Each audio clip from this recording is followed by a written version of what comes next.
So hello and welcome to today's Buddy Theory video, where today I'll be going over a far-fetched theory that Rockstar Games was secretly teasing Buddy 2 under our noses, and it's up to you to decide if what I say is plausible, or if I've been in lockdown enough to the point I've gone genuinely insane. And I'll be going over this by comparing leaks with official information, alongside analysing known tactics used by gaming companies to drive up hype. And we'll start off by going all the way back to 2016, spring 2016 to be exact, and for the first part of the video I'll be talking a lot about Red Dead Redemption 2 and go over how it could correlate with Buddy 2. Now during this time we got two very specific leaks relating to Red Dead Redemption 2. Both of them I believe released quite close to each other. One is the infamous map, which I think surfaced around April, I'm not too sure, and another one of a crystal clear in-game screenshot in May, which showed an area which at the time people believed to be Thieves Landing. Although when Red Dead Redemption 2 released, people who saw this leak later realised it was actually the Black Bell's cabin, which is actually located near Saint Denis. So I've done some looking back on Red Dead leaks and I've done some analysing on them, and I'm a strong believer that these two leaks were kind of intentional as part of a marketing scheme to drive up hype for Red Dead 2. So with leaks, it's very common knowledge that some bigger studios tend to use them as a way to generate hype via word of mouth advertising. After all, a rogue employee who leaks a screenshot of an unannounced AAA game, which ends up going viral, is infinitely cheaper than forking out money for YouTube advertising. Some game companies are notorious for this. Activision, for example, are pretty infamous for it. Pretty much every Call of Duty is leaked months way before anything official comes out. And if I recall correctly, the Spyro Reignited trilogy, Crash Team Racing Nitro Fueled and the Tony Hawk's Pro Skater remakes were leaked way before anything official was even announced on Reddit and 4chan. So how does this work exactly? Well, what they do is they authorise a few badly taken in-development screenshots, or they allow a certain employee to do a quick summary of what the product may contain, but also to throw in some fake info. They will then use throwaway accounts to make it look as illegitimate as possible, so some people won't believe it. But these kind of leaks and rumours will always get picked up by massive YouTube channels whose content strongly revolves around said product. The leak will then end up getting picked up by major outlets and a hype train begins. There may or may not be another leak releasing for months, usually maybe one or two more drop, sometimes none, but rumours will always be making their rounds, but usually months down the line the official product is revealed via social media and the normal advertising campaign begins.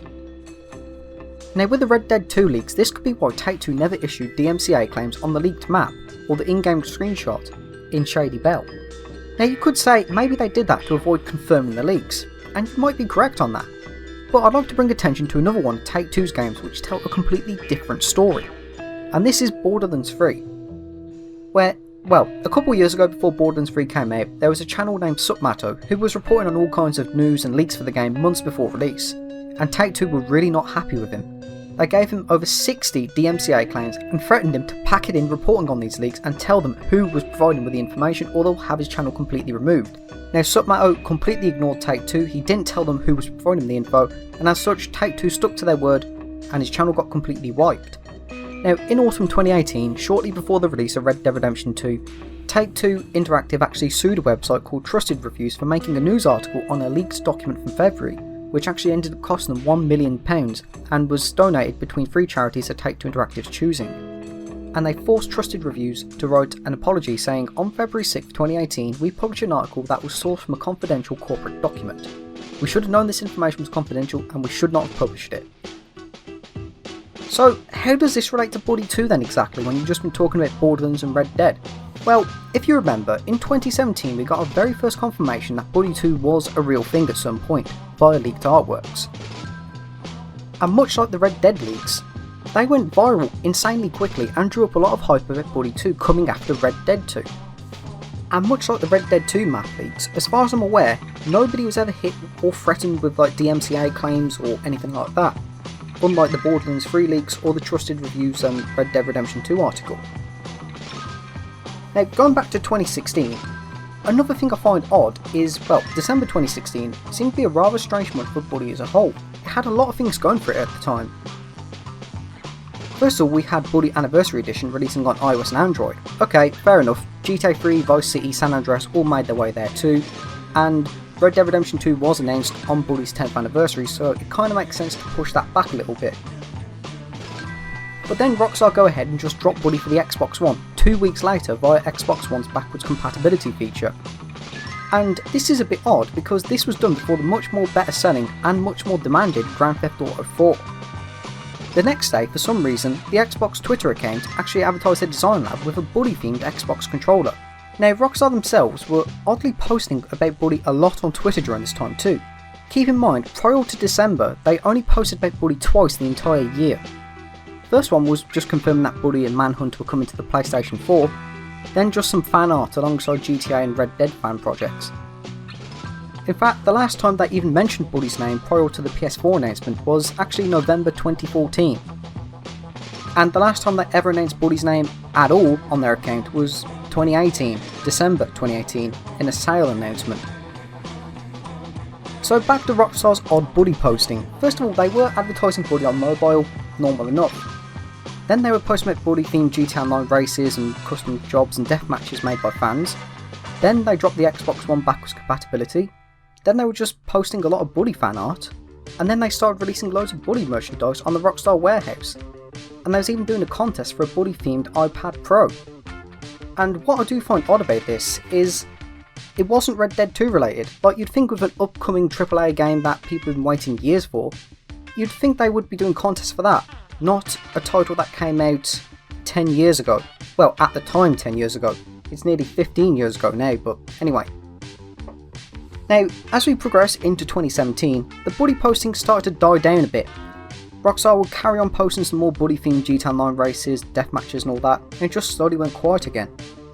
But just as Rockstar were going quiet about Buddy, that's when the Buddy 2 artwork started leaking and were being posted on every gaming outlet everywhere. Now this, I find, is oddly similar to what happened with Red Dead Redemption 2. 2016 was a good year for it before, well, October 2016. Of course we had the leaks of the map and the in-game screenshot. Then of course Rockstar just started posting some Red Dead Redemption fan art, and then all of a sudden, Red Dead Redemption is coming to Xbox One via backwards compatibility. Wait a couple months and then news of Red Dead Redemption 2 is coming, alongside Red Dead Redemption 1 coming to PlayStation now. And yes, I did check for GTA 4, San Andreas and Manhunt on Rockstar's Twitter, but barely any fan arts or inspired GTA Online jobs have been posted in their honour compared to the likes of Buddy and Red Dead Redemption. For Manhunt especially, the last time they ever even uttered the word Manhunt was in March 2016, where they just announced it alongside Buddy, and they have not even mentioned that franchise ever again. Not even any Manhunt fan art has been posted. To me at least, it sounds like Rockstar were trying to do the exact same thing for Buddy, by keeping the fanbase in the light by dropping all these updates and community posts, and then bringing the title to all kinds of newer platforms, in this case, you know, current gen, mobile, whatever. Then just staying silent while all these sudden Buddy 2 leaks start drumming up the headlines in all the gaming news outlets, before possibly planning an announcement in either 2018 and a release date for 2019 or 2020 or something like that. But if you do follow Buddy 2 news, you will know that it was actually cancelled 3 times, with the 3rd time being in 2017.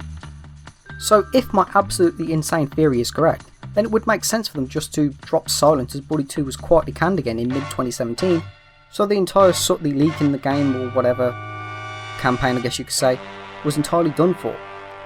But that's just my far-fetched theory on it. Do you think what I say is plausible, or do you think I've actually gone and lost the bleeding plot? I don't know, but either way, thank you for watching today's Buddy theory, thank you for watching and have a great day.